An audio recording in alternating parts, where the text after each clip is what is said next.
Genoa-Inter 1-2, una vittoria di grande importanza per l'Inter che torna in vetta alla classifica, questa volta però da sola. È la prima volta che capita dalla 32esima giornata della scorsa stagione e dunque è la prima volta che l'Inter di Chivu si trova in vetta alla classifica da sola. Lo fa proprio prima della Supercoppa italiana, una Supercoppa alla quale parteciperanno tutte le nostre dirette concorrenti, per cui avranno anche loro questo famoso asterisco. Potenzialmente la Roma potrebbe agganciarci per Natale, ma l'Inter avrebbe, come detto, una partita da recuperare. Genoa-Inter quindi è una vittoria pesante in una gara che stava diventando una battaglia e quindi è un tema questo molto interessante secondo me da approfondire ed è una partita che ci dà tanti temi diciamo da analizzare da più punti di vista e come sempre allora lo facciamo il giorno dopo in uno dei format più apprezzati in cui vi porto 5 cose che potresti non aver visto in Genoa-Inter tra alcuni dati curiosi, una riflessione tattica e secondo me c'è anche uno spunto di mercato che troppi stanno sottovalutando. Ben ritrovati allora amiche e amici interisti, vi invito a lasciare un mi piace, se non l'avete ancora fatto clic sul tasto iscriviti subito per continuare a far crescere questo progetto che si sostiene, si supporta tramite il Club di Passione Inter. QR code qua su in alto, ho imparato ad indicarlo adesso senza sbagliare la direzione, inquadrate il QR code oppure trovate il link qui sotto in descrizione per entrare a far parte della nostra community, supportare il nostro progetto che ha bisogno di voi e voi potete partecipare poi alle nostre chiamate come quella del lunedì sera dalle 22 in cui ci sono sempre degli spunti molto interessanti per approfondire i temi di casa Inter e sicuramente questa sera alle 22 parleremo anche del primo tema che voglio portarvi in questa analisi di Genoa-Inter dove faccio subito come Chivu, mi voglio subito togliere un sassolino parlando sì di Lautaro Martinez. Perché voglio parlare di Lautaro Martinez? Perché qui diciamo sempre che la stampa ce l'ha con noi, ce l'ha con l'Inter, ci trattano male, lo ha detto lo stesso Chivu, l'hanno detto in tanti, ma a me sembra che molto spesso i primi ad autoflagellarci siamo noi stessi, che cerchiamo sempre la polemica, la cosa negativa. Anche ieri, dopo la partita vinta, mi hanno scritto, però ti stai esaltando troppo, vi esaltate troppo, però Thuram è troppo moscio, Sommer, la difesa, eccetera, eccetera. E vedo, da un lato, i milanisti, come al solito lo dico, ogni tanto io purtroppo questa cosa la invidio, i milanisti che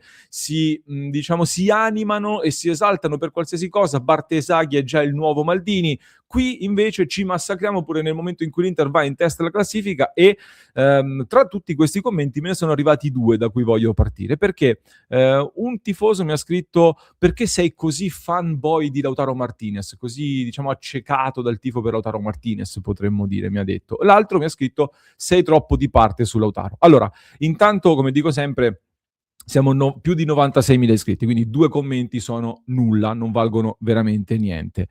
Però mi viene da dire, ma veramente dopo una partita del genere il primo commento che ti viene da fare da tifoso dell'Inter è ma come fai ad essere così di parte sulla Cioè, voglio capire, voglio indagare questa cosa, perché il tema Lautaro mi sorprende sempre più di come ci sia una sacca di tifosi che in Lautaro hanno quasi un problema e ieri per me Lautaro è stato il migliore in campo e lo ribadisco oggi, giocatore che ha vissuto un momento di appannamento come gli capita ogni anno ma come capita a qualsiasi giocatore umano mi sembra ma in questo momento sta ingranando veramente forte, 4 gol più un assist nelle ultime 3 partite di Serie A, 4 gol in 3 partite non li faceva da gennaio scorso, è arrivato 165 gol con l'Inter, 123 gol in Serie A, ha raggiunto Burini, Vialli e Trezeguet alla 52esima posizione per i migliori marcatori nella storia della Serie A. C'è quell'immagine molto emblematica, al di là dei gol, al di là del fatto che è il migliore in Serie A per contribuzioni tra gol e assist e al momento è al top anche in Europa, ma al di là di questo c'è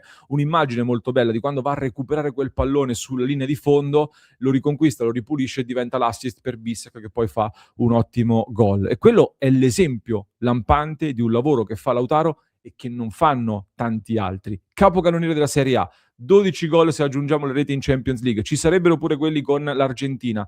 Lo vedi che è in condizione adesso Lautaro Martinez e lo vedi soprattutto per un dato che voglio portarvi, perché fino a pochi giorni fa Lautaro viaggiava alla media di un tiro in porta ogni 5, più o meno, e diciamo che era un problema, circa il 22% di tiri in porta aveva, ed era un problema decisamente troppo poco per un attaccante del suo valore e un attaccante dell'Inter.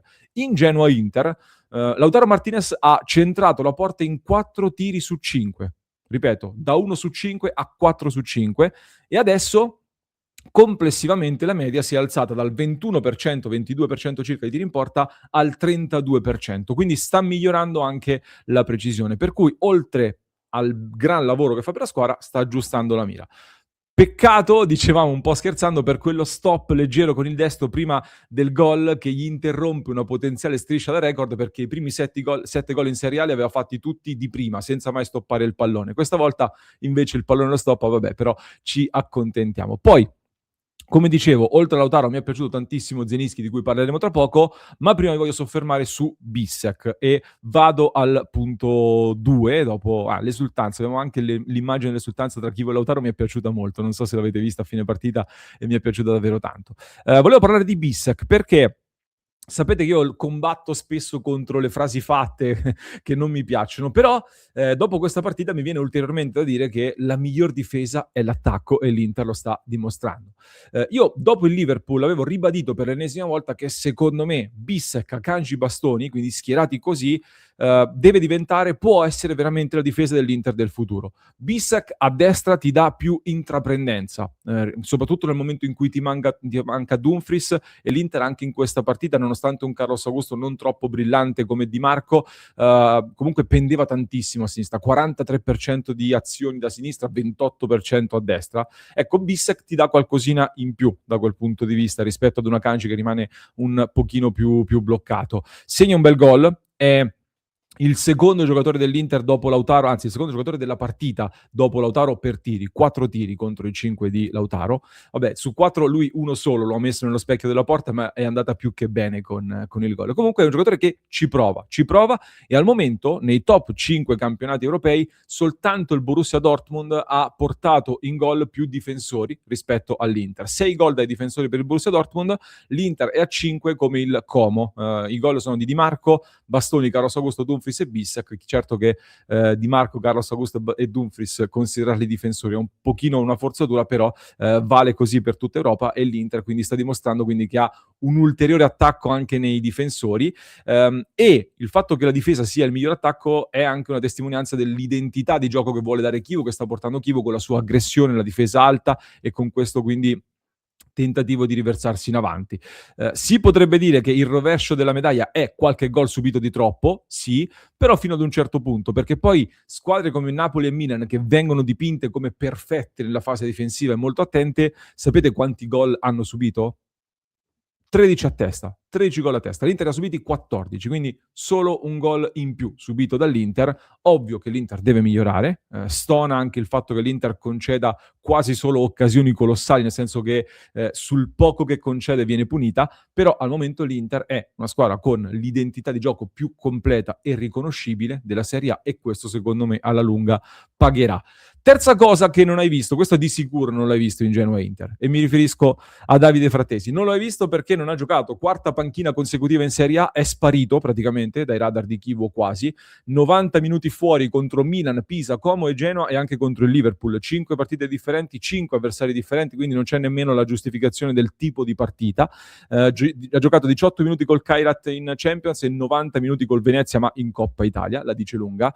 E avevo detto che dalla sosta di novembre in poi tanti giocatori dell'Inter sarebbero stati valutati anche in chiave mercato, e non solo Frattesi è sparito, ma Frattesi è stato scavalcato addirittura da Diouf, che sembrava un mese fa non potesse circolare all'Inter.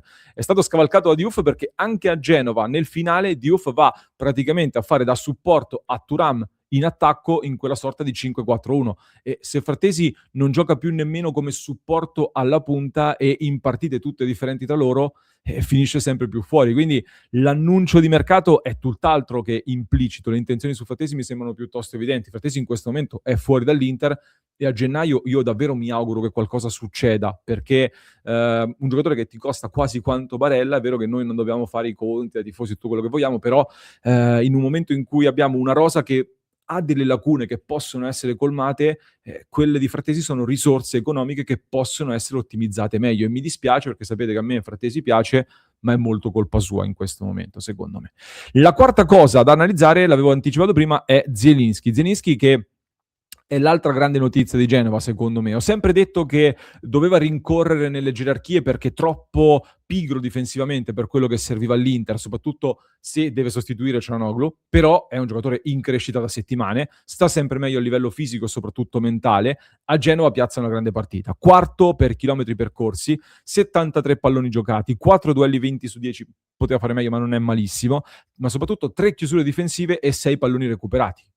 Questo non gli fa perdere la lucidità, 92% di passaggi riusciti, anche se è aiutato da Barella. È stata però una partita un po' alla Çalhanoğlu per Zielinski, anche nel male, nel senso che come Çalhanoğlu anche lui ha commesso 2 errori che stavano per costarci molto cari sulla nostra tre quarti, con 2 palloni sanguinosi persi. Su uno dei 2 per fortuna c'era fallo, su uno abbiamo rischiato. Però, lo dicevo la settimana scorsa, lo ribadisco, ecco, se dietro Bissek, Akanji, Bastoni può essere la difesa del futuro, con Zielinski, con questi 2 innesti nuovi, mettiamola così, può nascere davvero una nuova Inter. Vado in conclusione lasciandovi poi con uno spunto, una riflessione che è più una domanda in realtà che vi faccio e vi porto. Perché dopo la partita Lautaro Martinez va ai microfoni e dice subito più o meno una frase del genere, cioè abbiamo saputo soffrire a prescindere da quello che si dice, facendo riferimento a qualche voce dall'esterno. Chivu, soprattutto, sia nella conferenza stampa della vigilia che nel post partita, ha parlato di etichette che vengono date all'Inter, ha detto che l'Inter viene trattata in un certo modo, ha detto che ci avevate dato per falliti.